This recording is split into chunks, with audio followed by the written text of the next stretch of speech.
श्री शिवाय नमस्तुभ्यं। आराधना में तुम लीन हो। महाराज दुनिया के लोग नहीं समझते कि शंकर पर जल चढ़ाने का क्या लाभ है। शिव महापुराण कहती है, अगर एक दिन शिव महापुराण की कथा कहती है सोमवार के दिन भगवान शंकर को अगर जल चढ़ाया जाता है तो घर में तेज लक्ष्मी प्राप्त होती है। क्या मिलती है? तेज लक्ष्मी। कर बैठी थी, उनके नेत्र से अश्रु गिरा, उससे बेलपत्र उत्पन्न। काय का वृक्ष उत्पन्न हुआ? बेलपत्र। पूरी दुनिया में केवल एक बेलपत्र का वृक्ष कैसा होता है जिस वृक्ष के नीचे माता लक्ष्मी शाम के समय पर बुआरी लगाने के लिए जाती है, झाड़ू लगाने के लिए। बेलपत्री के पेड़ पर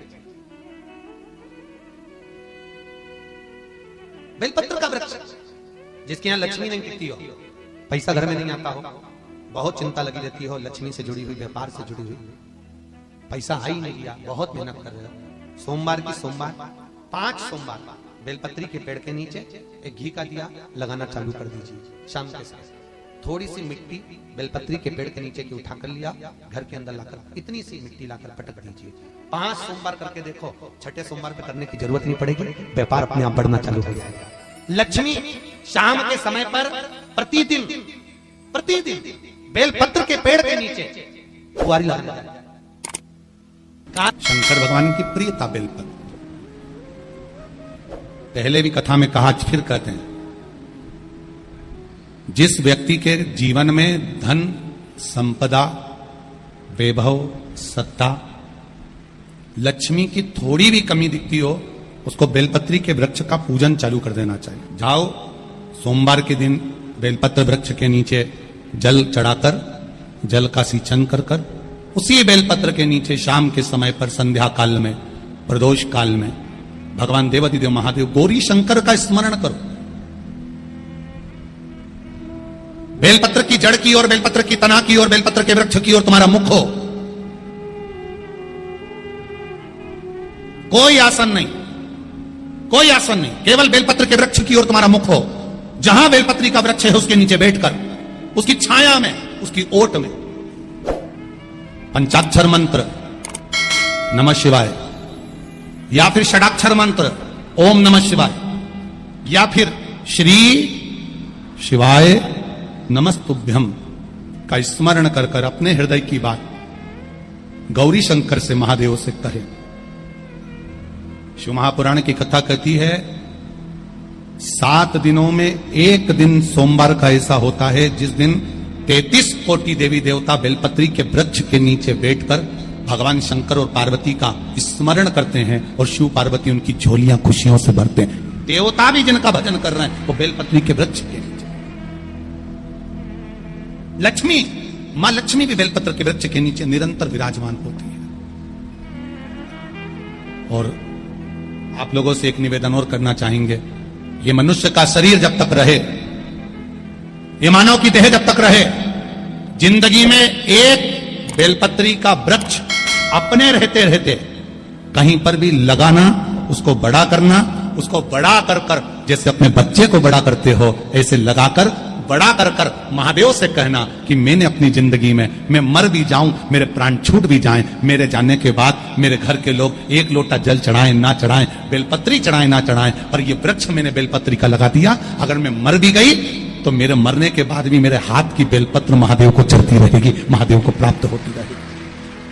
लगाओ एक बेलपत्री के पौधे को, छोटे से बड़ा करो, बड़े से बड़ा करो, बड़े से बड़ा करो, और बड़ा करने के बाद उसको कहीं तुम्हारी मर्जी पड़े जहां, उस बेलपत्री के वृक्ष को लगाओ। अगर गलती हो गई, ये बहुत गलतियां हो गई, बहुत दुख पड़ गया, तकलीफ में आ गए, लग रहा है कि मुझसे बहुत गलतियां हुई है, बाबा मेरी नहीं सुन रहा, ये बेलपत्री का भाग की डंडी पीछे की ओर कर, जहां बैठकर बेलपत्र चढ़ा रहा, पत्ती का मुख अपनी और डंडी का मुख सामने। शिव की कुछ आराधना है, मेरे भोले बाबा की कुछ आराधना है।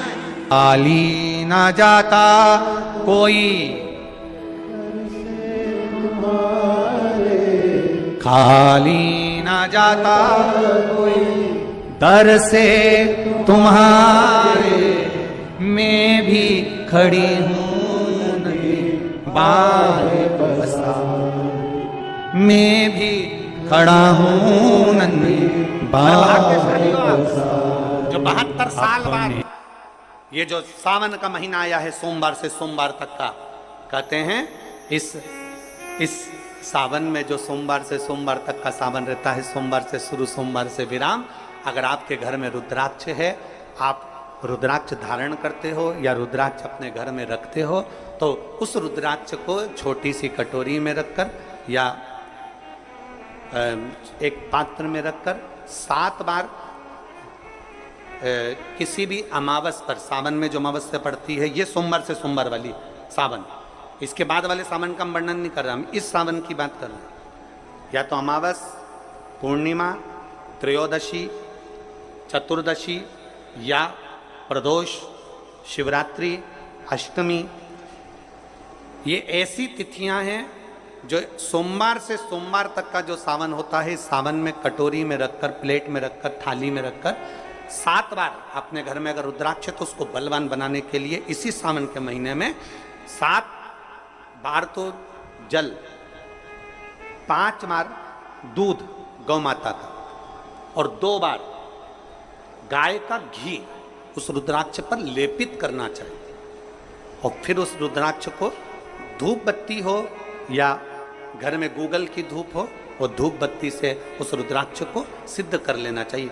कुछ नहीं आता ना, शिव का नाम लो, श्री शिवाय नमस्तुभ्यम बोलो, और उस रुद्राक्ष का स्पर्श कर कर अपने गले में धारण करते हो तो गले में, पूजन में रखते हो तो पूजन में, या किसी कार्य सिद्धि के लिए रखते हो तो कार्य सिद्धि के लिए। अगर ये सोमवार से चालू होने वाले सावन को, सोमवार से विराम होने वाले सावन में अगर हम सिद्ध कर लेते हैं तो वो रुद्राक्ष हमारे जीवन का सबसे श्रेष्ठ रुद्राक्ष हो जाता है, सर्वश्रेष्ठ। अभी हमारे सीहोर में कुबेरेश्वर धाम पर ये जो सावन का महीना आया है, इस सावन में हमारे यहाँ कुबेरेश्वर धाम पे वैसे तो जो महाशिवरात्रि आती है, जिस समय रुद्राक्ष उत्सव होता है, उस समय पर रुद्राक्ष को सिद्ध कर लिया जाता है। पर जो सावन ये आया है, इस सावन में हमारे यहाँ प्रतिदिन बाबा के रुद्राक्ष को सिद्ध करते हैं। प्रतिदिन नियम है रुद्राक्ष पर जल चढ़ाना, दूध चढ़ाना, घृत लगाना और बाबा के रुद्राक्ष, क्योंकि इतने भक्त आते हैं उनके लिए वो रुद्राक्ष सिद्ध होना चाहिए।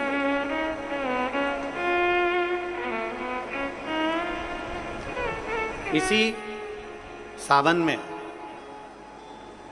4 मुखी 3 रुद्राक्ष, कितने?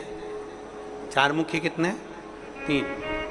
5 मुखी रुद्राक्ष 3 और 6 मुखी रुद्राक्ष 3।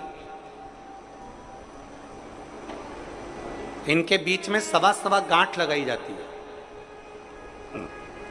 4 रुद्राक्ष कितने? जल्दी बोलो। 4 मुखी रुद्राक्ष कितने? 3। 5 मुखी रुद्राक्ष कितने? 3। 6 मुखी रुद्राक्ष कितने? 3। इनके बीच में 1.25 गांठ लगाई जाती है। मतलब एक गांठ पूरी लगाई जाती है, फिर आधी गांठ लगाकर फिर रुद्राक्ष को डाला जाता है लाल धागे में, फिर 1.25 गांठ ऐसी चलती है। 9 रुद्राक्ष होते हैं कुल टोटल। अगर ये 9 रुद्राक्ष को शंकर भगवान के शिवलिंग के पास में रखकर, ये सावन, इसको अन्य सावन में नहीं कर सकते, केवल इसी सावन भगवान शिव के मंदिर में शिवलिंग के पास उसको रखकर 7 लोटा जल, 5 बार दूध और 2 बार घृत अगर लेपन कर दिया जाता है उस माला को, और उसी माला को हम बेलपत्री के पेड़ के नीचे बैठकर अपने गले में अगर धारण कर लेते हैं तो दुनिया का ऐसा कोई कार्य नहीं जो तुम्हारे लिए हो नहीं, पक्के में होकर ही मान। उस रुद्राक्ष का इतना महत्व, ये तुम जो सहज में सुन रहे हो ना, हम फिर कहेंगे दया सिंह, जो हम फिर दया सिंह जी को धन्यवाद देंगे कि ये जो सावन के महीने की कथा लिए दया सिंह जी, ये साधारण नहीं है। दुनिया के लोग भले इसको सहजता में रख लें। 27 जुलाई 1953 में ये सावन आया था, उसके बाद 2024 में ये सावन आया।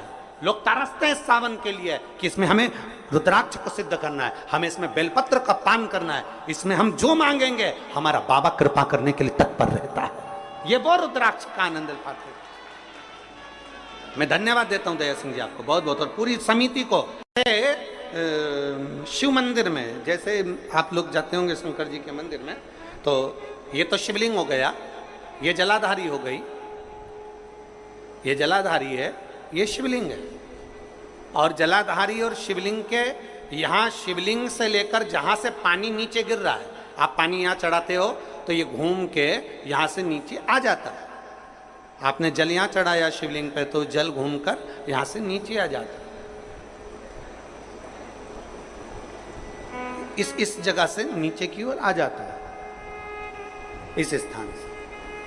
प्रयास करिए, ये जो सावन आया है 72 वर्ष के बाद, प्रयास करिए कि कितना बड़ा भी रोग है, कितनी बड़ी भी बीमारी है, आप डॉक्टर से इलाज करवाओ, पर ये जो स्थान है अशोक सुंदरी का, इस स्थान पर एक बार अपनी हथेली रखकर देखिए और भगवान शिव से पंचाक्षर मंत्र नमः शिवाय, षडाक्षर मंत्र ओम नमः शिवाय या श्री शिवाय नमस्तुभ्यम स्मरण कर कर देखिए और एक बेलपत्र बाबा की लेकर जहां से पानी नीचे गिरता है उस स्थान पर लगाकर उसी बेलपत्र को खाइए और फिर जाकर डॉक्टर को एक बार फिर जांच करवाइए कि उस रोग में आराम कितना लगा है, उस रोग में अंतर कितना आया।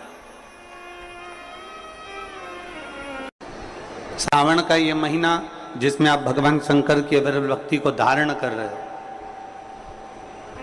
सोमवार से सावन चालू हुआ और सोमवार के दिन सावन विराम होगा।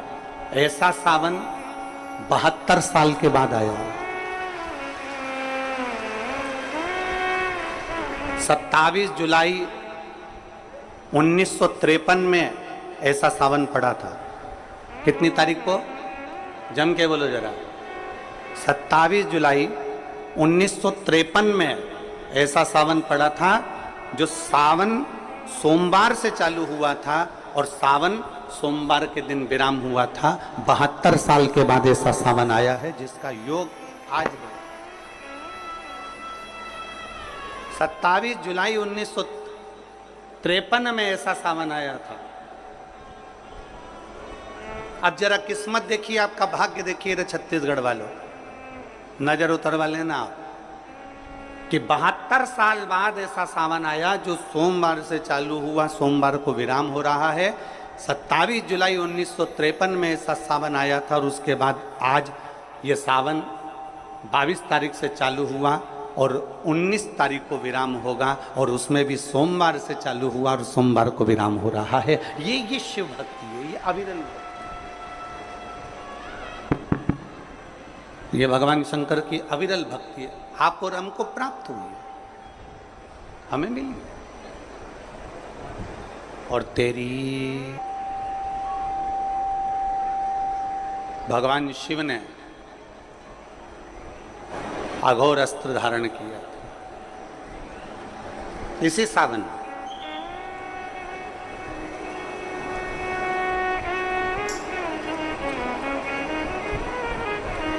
एक त्रिपुरासुर असुर हो गया, 3 पुरियों का निर्माण कर कर वो निवास कर रहा है।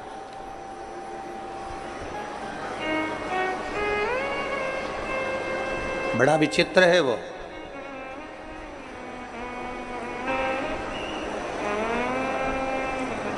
बहुत सावन आते हैं, सारे सावन आते हैं, हर वर्ष सावन का महीना आता है, हर वर्ष श्रावण का सोमवार भी आता है, हर वर्ष प्रदोष भी आती है, हर वर्ष शिवरात्रि भी आती है सावन की, हर वर्ष अष्टमी भी आती है, छठ भी आती है, सब तिथियां आती हैं।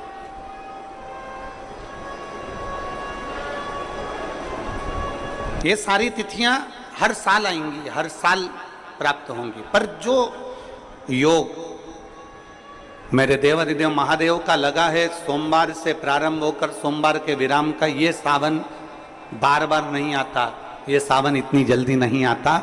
जो 72 वर्ष के बाद 27 जुलाई से 1953 के बाद में आज योग लगा, जो 22 जुलाई 2024 में प्रारंभ